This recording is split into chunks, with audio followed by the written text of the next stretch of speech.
And then I found a note for me to go and see Mr. Harlan. But I didn't know who Mr. Harlan was or Stanley Kubrick until about a couple of months after I was working for them, with them. I just kept on working.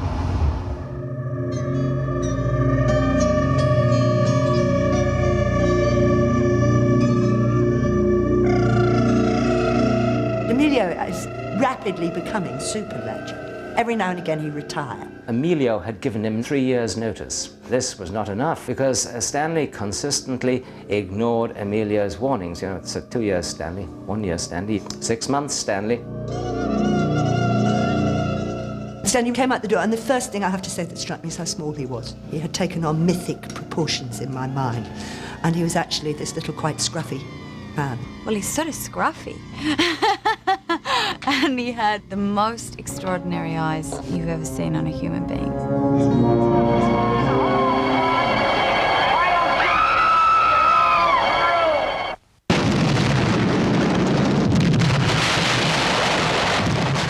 It was like jumping into a pool whose depths one didn't know.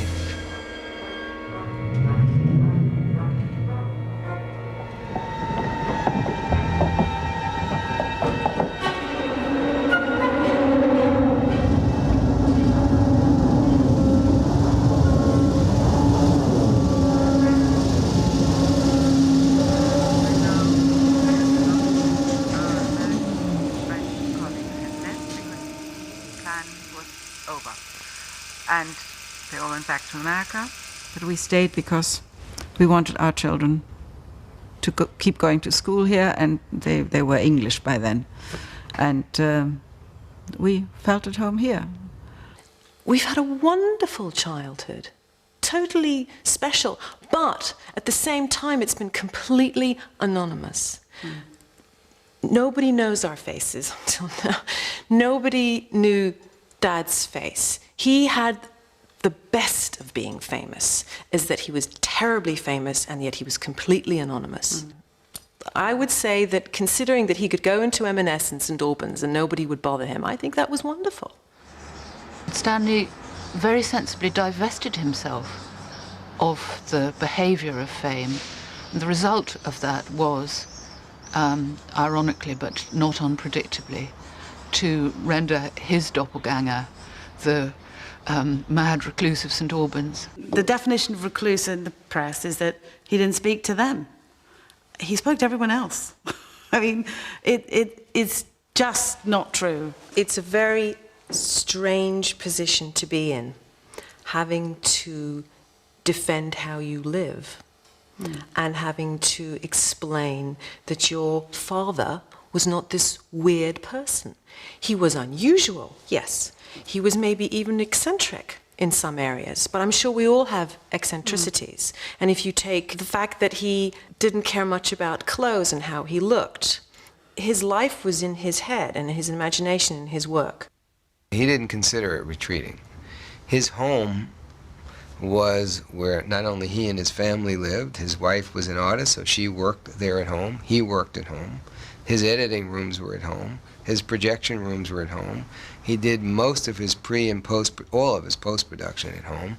So his home was not just a place to raise the family, who he was very close with, and to have friends come by, which was always the case, but his home was where it all revolved around. The parts of the house that were dedicated to his work, which were probably all of it, did revolve around him.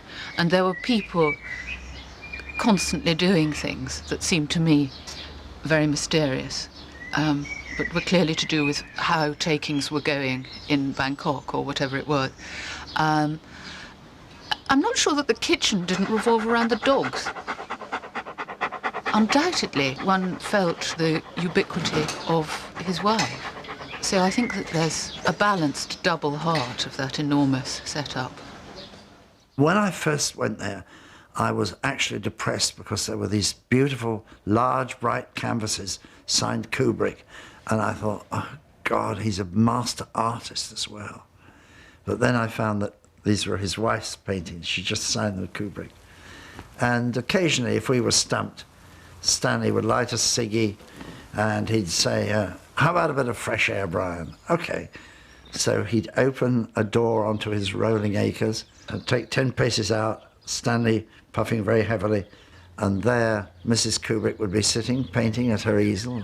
We'd talk to her and be relaxed, and he'd say, that's about enough. And we'd go in again and start the day's work. I envy Stanley for all those years he worked at home, with an eye shot of his kids growing up and his pets and his wife and her art and her tremendous talent, Christiana's, and all of his colleagues. I mean, I love working out of the house, and I understand why Stanley loved working out of the house too, because his films are personal. His life is personal. Everything about him is personal, and being at home and not being in an office, is a whole different way of getting close to that zeitgeist. Well, I met Stanley through the telephone, and for several years we spoke regularly on the phone. And at one point I said, Stanley, we should meet up and have dinner. And he said, why? He said, we have a perfectly good telephonic relationship. Why should we meet? And it was a typical kind of question that Stanley would ask, and you couldn't really think of an answer, except he always put you on the back foot like that. That's what used to kill me when I talked to him on the phone. I didn't believe he lived in England. He never lost his Brooklyn accent. He talked like a Brooklyn kid. He was a Brooklyn street kid, period. And we talked like a broken record. I mean, we were on the telephone for 18 years. And there's whatever we could, not that often, unfortunately, but whenever we could, I would see him in London.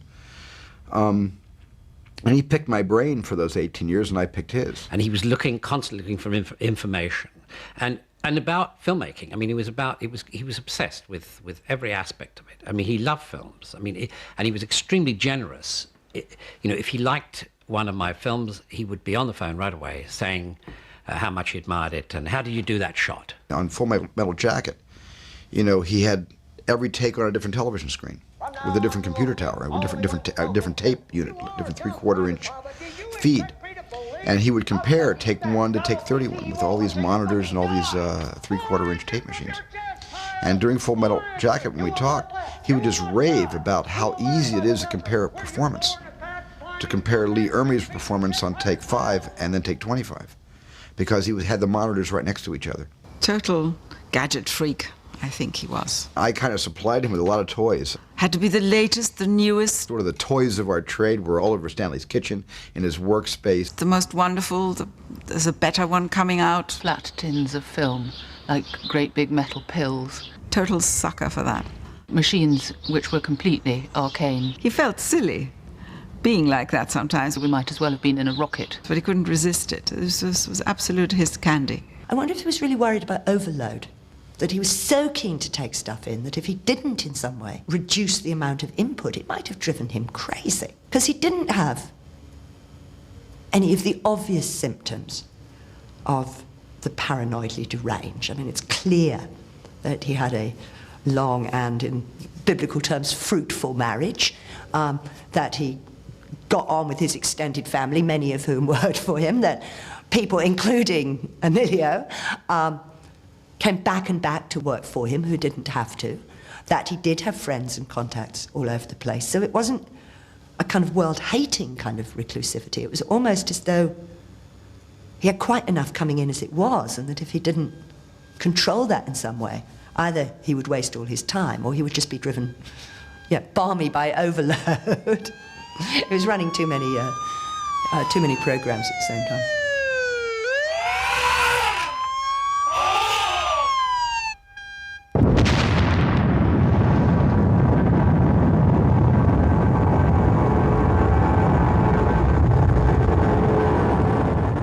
Everybody then read more science fiction, I think, than people do now. I read it all the time. I read all Arthur Clarke, and I was complete science fiction mad. And Stanley, more so even. Both constantly having, exchanging books. And then Arthur came on the scene, and it was like an explosion of information and exciting stories. It was all this short story of his then grew and grew and grew into this enormous project.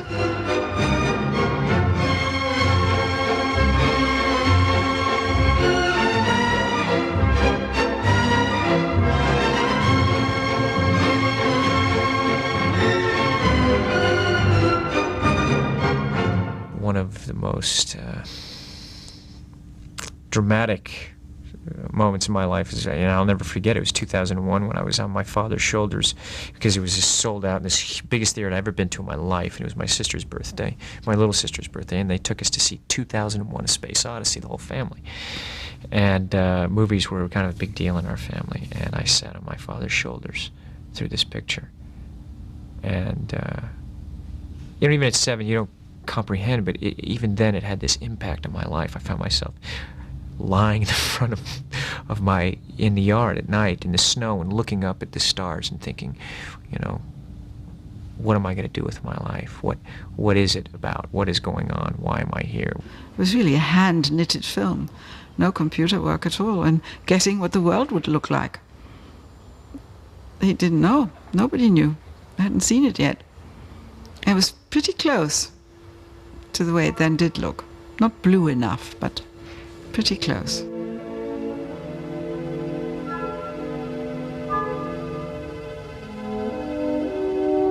He took you into space for the first time. I mean, since 2001, no documentary, no other movie, no IMAX experience being on the shuttle and looking down at Earth has ever really put me in space as much as 2001 did.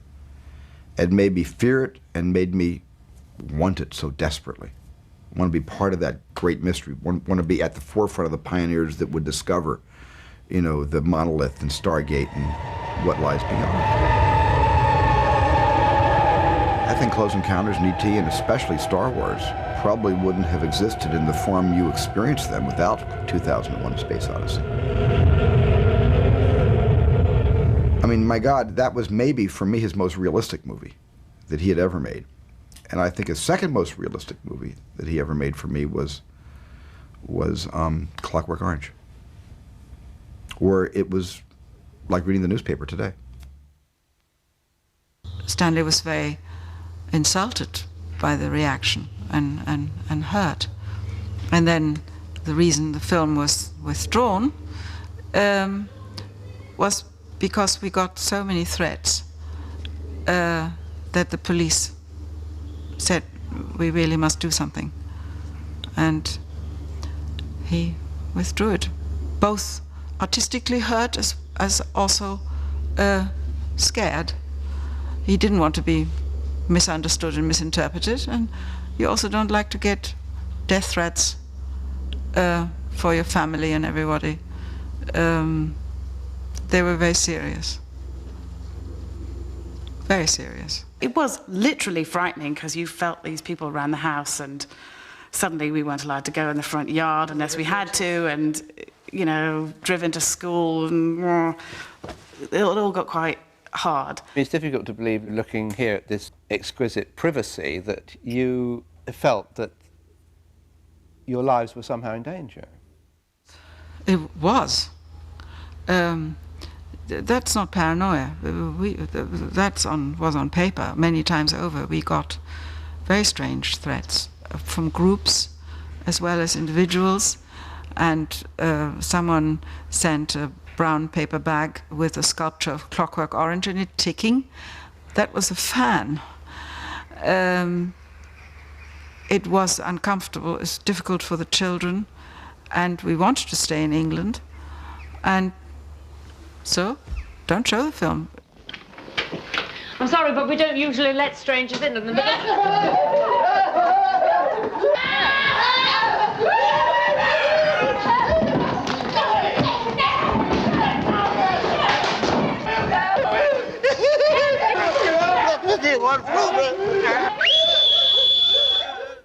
Was that the withdrawal of the film successful in stopping those threats?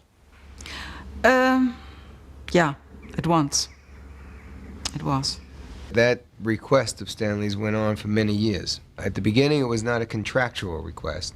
In fact, indeed, it never really was. It was kind of, if you want to keep me safe and healthy and comfortable, don't do it. He would be very depressed. He said, yes, I wait always too long in between because I want to get it right. And that depressed him. Yes, made him sad that he couldn't find the story quicker. I think Stanley was always had great problems in finding material that he wanted to do. I mean, I think that, you know, he spent a lot of time on films he didn't make, as we all do, of course, but in particular, I think, you know, he wanted to make a film about artificial intelligence, and he struggled to do that for a long, long time. He did find a short story of mine, which had appeared originally in Harper's Bazaar in 1969, I think. Super Toys last all summer long. And for some reason, Stanley got really hooked on this little story. And so we talked about this, and Stanley eventually said, I can't think why I can't quite get to grips with this story. I think I would think more creatively if I could buy it from you. Well, actually, Naive is my middle name. I didn't really want to sell it to him. But eventually I did. Wiser counsels prevailed, as they say. And so he took this story over, and then he said, well, let's work on it together and make it into a movie. We who were involved in the AI project really thought that it was Stanley's primary ambition was to make this particular very ambitious science fiction epic about robot intelligence. He said to me once, how can I make a movie that would gross as much as Star Wars and yet allow me to retain my reputation for social responsibility? Again, it's actually a funny line. It's a Kubrick line. He's not serious, he's not joking, he's a bit of both. It was rather like piling up a castle of bricks, the story, and usually at about 5 o'clock in the afternoon, Stanley would discover some tiny hairline loophole in the plot, which he would immediately widen into a giant crevasse. Then the castle of bricks was kicked right over. I would be filled with despair, try to put it back together again. He had a contempt for narrative. I was kind of hooked on narrative. But he said to me, forget it. All you need for a movie is 6 or 8 non-submersible units. This was his phrase, non-submersible units. And once you've heard this, you see how 2001 is constructed of non-submersible units, and I thought that was very, very impressive. So I also scrapped narrative, and we had got, I believe, 3 non-submersible units, but at this point, enter Pinocchio. Oh God, Pinocchio and the Blue Fairy. I've wanted Stanley to create a great modern myth. Collaborators were supposed to come up with something different and unexpected, you know, preferably every day. I couldn't get my mind around this. Normally you start writing a story or a book and you continue it for a while, but this was like starting to write a complete new short story every morning and then tearing it up in the evening. We agreed to part, and Stanley then lit another cigarette and turned his back on me, and that was it. Ian Watson did an almost full novel-length treatment, which I've never seen. And when he'd finished it, Stanley said to him, I need somebody to smear this with vaginal gel. And I have to say, when I first heard that, I was rather shocked, because he never would have used, he was very gentlemanly at one level. He would never have used language. But I think I was the vaginal gel. It never felt as though we were man and a woman. It's like when you're having a properly satisfactory conversation. You aren't driven by your gender. You're simply minds dancing. But I think one of the reasons why he wanted to work with a woman, which he didn't usually do, was because he felt, as I said, that the science fiction had come to dominate the plot too much. But perhaps even more importantly, that there was something lacking, some level of kind of humanity lacking in some of his later work. A very great deal of time was spent, as it were, skirting round some phenomenon that one didn't know what it was, as though there was something very important in the room, let's say an elephant under a cloth, but one wasn't allowed to tweak the cloth. One had to guess what was the thing under the cloth. Collaborators tend to get a bit unhappy when suddenly Stanley either decides that they're not performing properly or their particular role has come to an end. Stanley has focused upon them so much, and you know, not in an artificial way, but in a totally genuine, full rapport way, that when this stops, they feel as though they have been abandoned, thrown out into the street. He was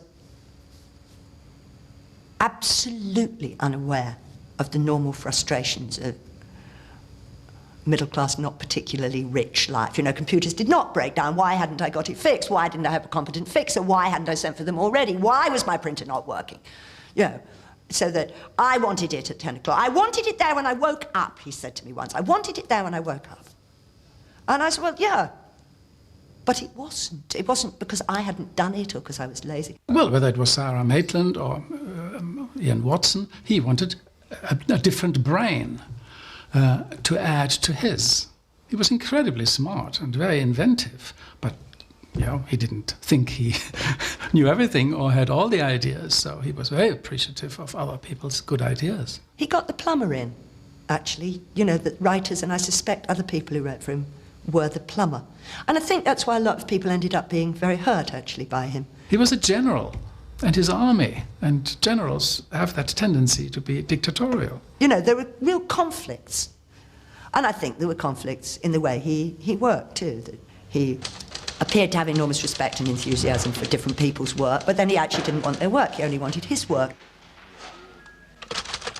I didn't deliver for him. I felt that it wasn't working out at lots of levels, and I feel that that was actually more his fault than mine. I think I could have done it. People have said, well, you know what he's like. Why did you go and work with him? Well, I went to work with him because he was Stanley Kubrick. That was the answer. He was preparing AI for quite some time, as he was Eyes Wide Shut. And he was determined after the screenplay that collectively we did not go forward on, which was really his choice.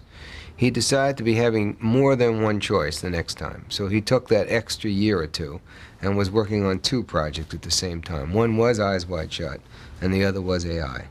He said in more than one case, I think the ideal director for this would be Steven Spielberg.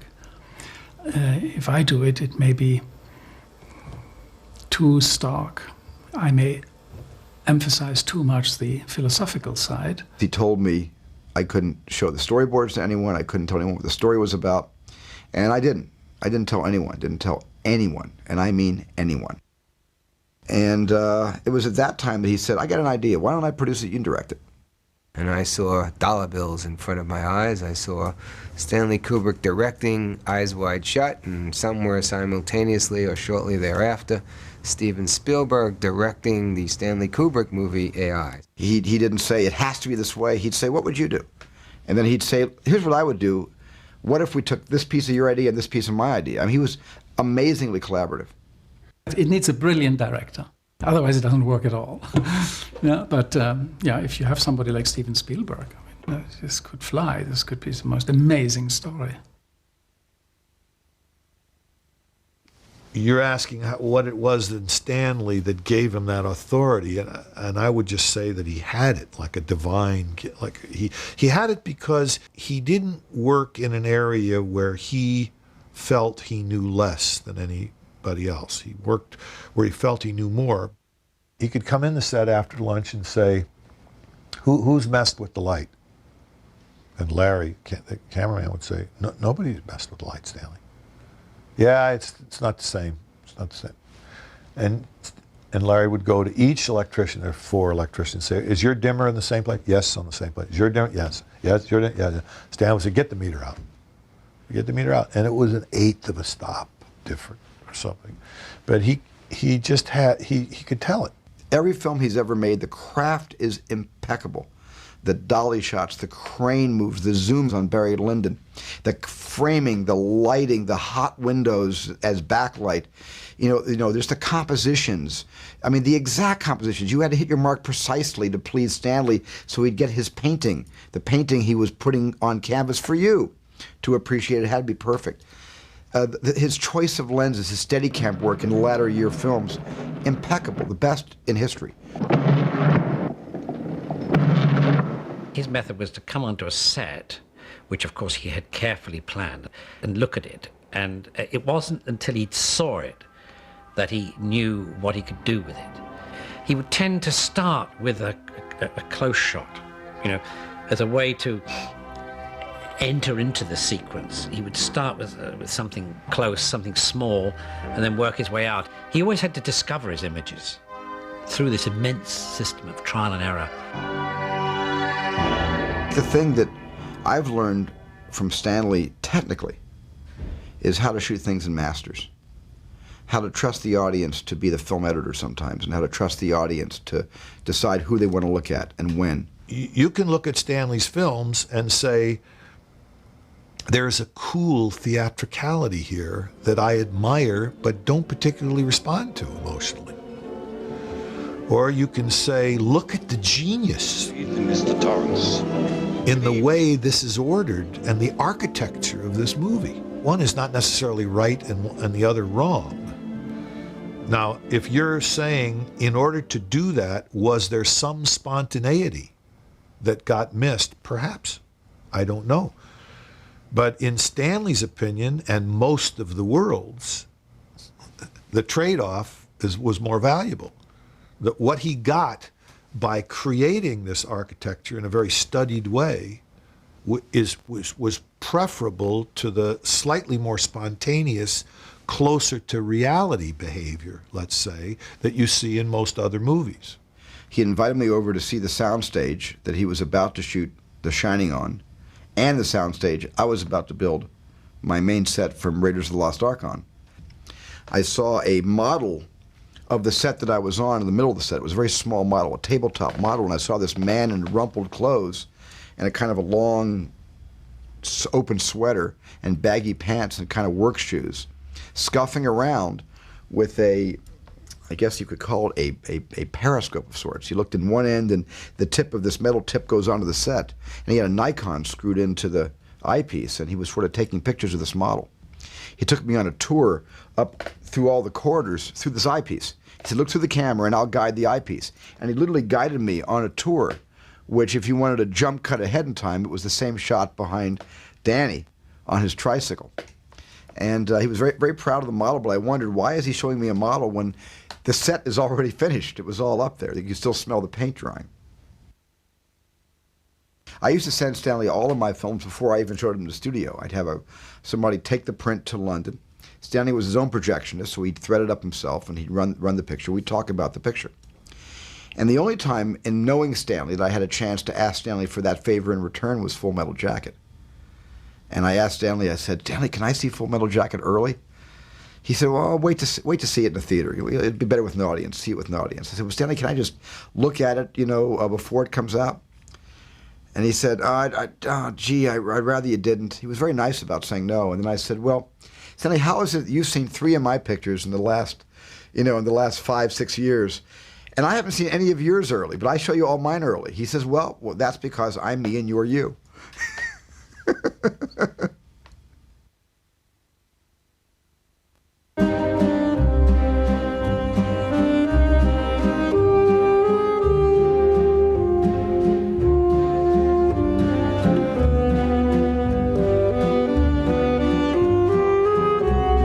Subconsciously, she wanted something more from her husband. She loves him. She still loves him. She wants to be with him. But she's searching for something more. I read the script and flew immediately to where he was, to his property, and I landed on his property in this helicopter. And I said, look, I'm sorry about this, but otherwise it's a 6-hour drive, and I've got, my babies are here, and Nick, and I couldn't figure out another way how to get there quickly and then get back. And of course, he'd set up the landing pad, and I remember the helicopter coming in onto his property, and he'd given me the GPS coordinates to give to the pilot, and sent me a diagram of where he wanted me to land the airplane, the helicopter. And I remember just landing in, and there he was, just waiting, just alone in the garden as it came down. And the helicopter came down, and we discussed the helicopter and what kind it was and how many hours that I'd flown in these helicopters. And he walked me around the grounds, and I just remember thinking, this guy's kind of a magical, wonderful guy. He wanted to make this film at one point in his life. I don't think with his age. No. Oh. I mean, the film is about the mind, jealousy and sexual obsession of the mind. It has nothing to do with, it's not at all pornographic or anything like that, not a bit. Quite the opposite. So we discussed the script, and wanted to know what, I can't even remember what I said about it, just different story points of did I understand this, and was I confused about anything. But he first allowed me to talk. He didn't, probe, really. And then I took off in the helicopter, and it was over too quickly for me. And I thought, okay, this is going to be a real adventure. This is going to be a great adventure of my life.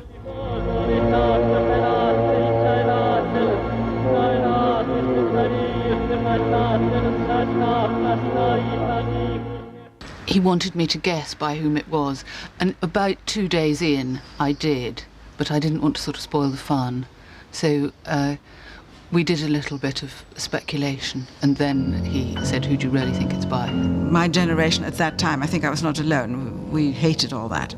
It seemed terribly moisture-seeking stuff. And to make a film about that seemed so unattractive to me that whenever he brought it up, I said, I hate that book, get it, put it away. And he was particularly angry that I hated it and said, why? I would like to know why you hate that book so much. So it's one of those conversations. The story at that point was very clearly about the mutual manipulation of jealousy, which is torture. It's what we can do to one another in the most intimately painful way. And it's clearly quite obvious that if you're dealing with erotic entanglement, there is a compulsion to hurt that lies very close to intense involvement. But the themes are universal when you look at jealousy, obsession, fantasies, sex. I mean, it's every individual understands this, and some people don't want to ever feel like they have fantasies or that it's the devil or it's bad. And I, right away when I read the script, you're thinking, okay, Nick and I are gonna make this together. Okay. Baby did a wow. bad thing.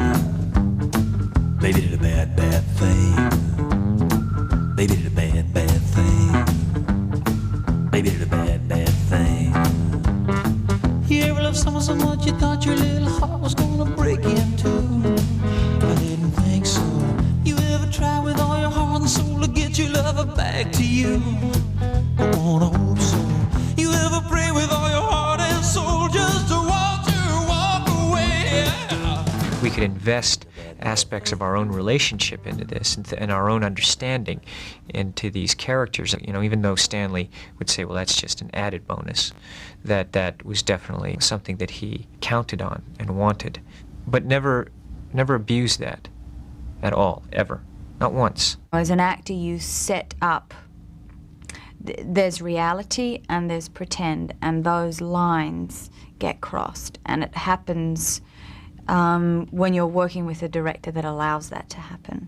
And it's a very exciting thing to happen. It's a very dangerous thing to happen. In the acting scenes, he worked in a way I understood very well, which is a kind of feel your way through it as you go. You have the boundaries of the scene in your head, as he did, but then he sort of gives you a little push-off and sees where you go. And then he starts to correct it slowly, and then he records it on video with the tap. He wouldn't film it sometimes. He would record it on video. Then he would show it to us. I'd sit here, Tom would sit here. He would go through it, freeze the frame, and say, see that when you turned your head like that? He will change this. Or at the end of a take, he'd say, okay, Sidney, come here. I'd come and I'd sit down. He wouldn't say anything to Tom. Then he would go through it with me. Or, okay, Tom, come here. Let's watch this. You know, Stanley would say, look, we got to earn every scene with this character, every single moment with this character. And he knew that, you know, in times when I just get frustrated with myself and that at times that we couldn't get it, you know what I mean? And it was just like, you know, fuck. It just, or you just know when you don't have that fire burning that day, or if I was tired, it just, you know, and I bring it upon myself, you know, because I demand a lot of myself. Stanley always was waiting for something to happen. He wasn't as interested in naturalistic acting as he was in something that, for whatever reason, surprised him or piqued his interest. That's when he would go, okay, now we're onto something. He always would say, when we would talk about it, isn't it silly? You know, the cheapest part of all this is do another take. Do another take. You've spent millions of dollars preparing and building sets, hiring people, doing costumes, and months and months writing a script, years sometimes.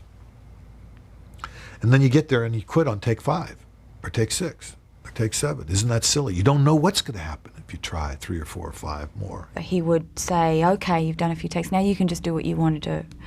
And I'd heard all these stories about him being incredibly controlling and not wanting this and not wanting that.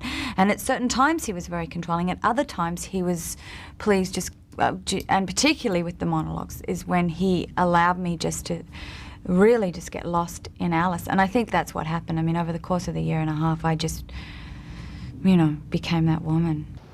Millions of years of evolution. Right? Right? Men have to stick it in every place they can, but for women it is just about security and commitment and whatever the fuck else. A little oversimplified, Alice, but yes, something like that. If you men only knew. When he had this important scene with them, he had them in the set and he watched outside on a monitor and let them go through it over and over, and it was very raw stuff. It was very, that's why I said they took more than their clothes off. They absolutely took their skin off. I first saw him that morning in the lobby. He was checking into the hotel and he was following the bellboy with his luggage to the elevator.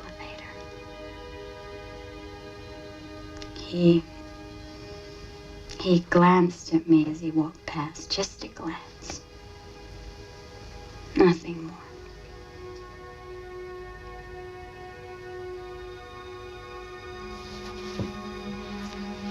But I could hardly move.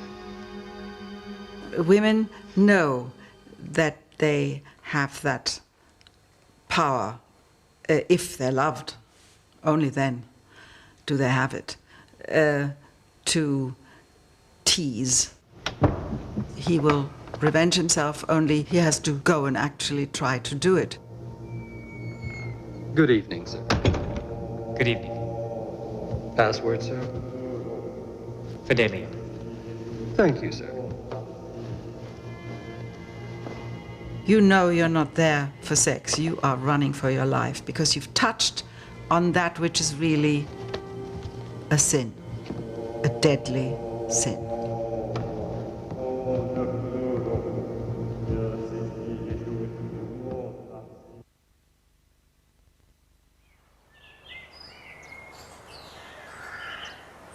I think it was a very good film for an older person to make with quite a lot of hindsight.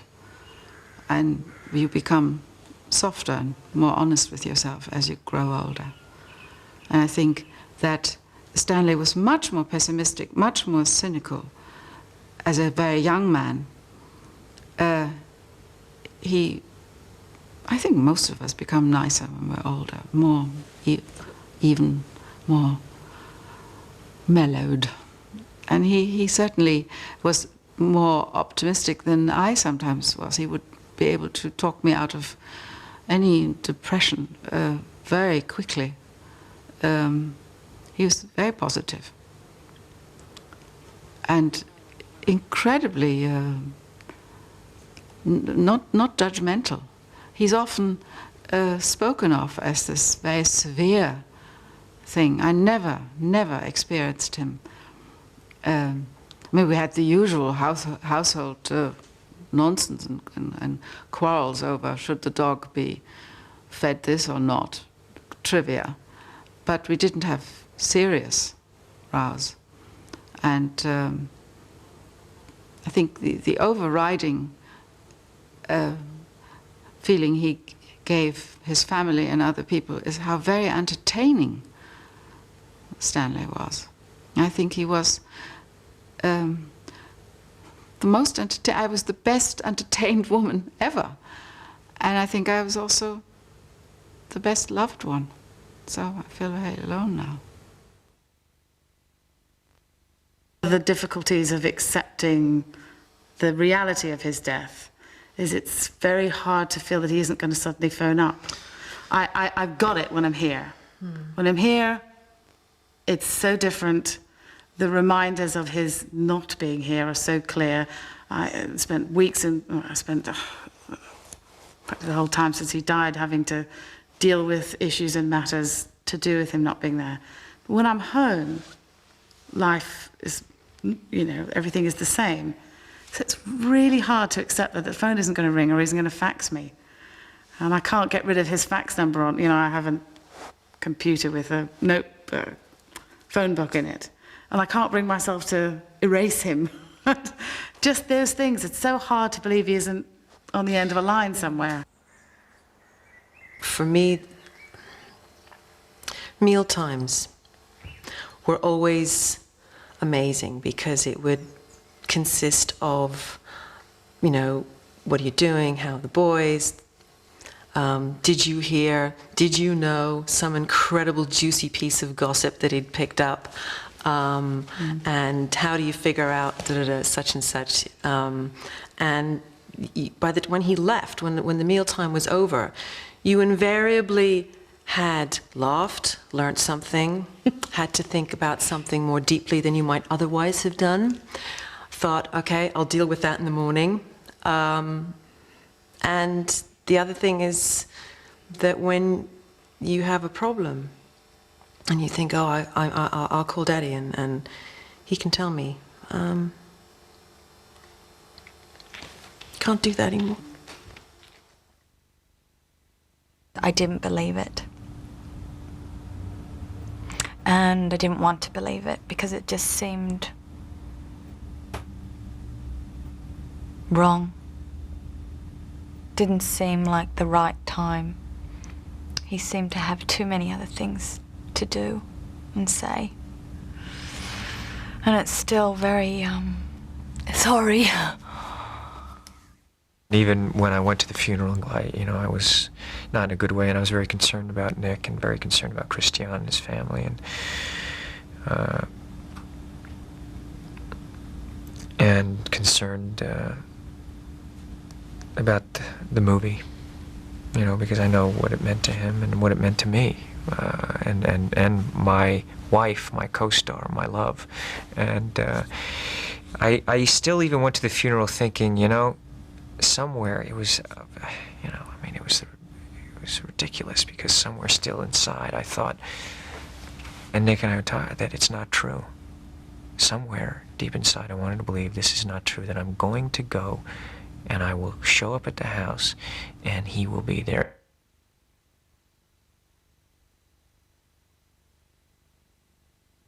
Well, the thing that I returned to again and again in my mind was the film that I elected to show my friends on the Sunday Stanley died. And I wanted to show all of them a scene from a movie that for me represented how deep Stanley's heart was and how much he could love and how much he could show emotion.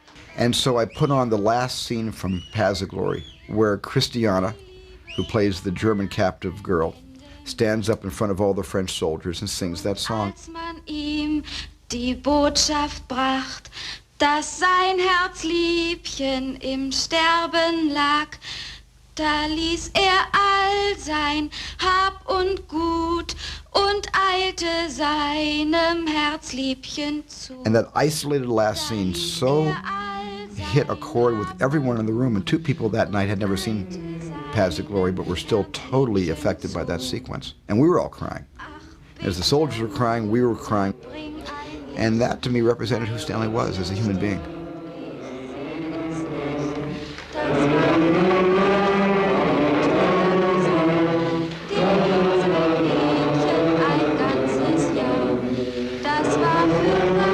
At some time we talked about how horrible graveyards are.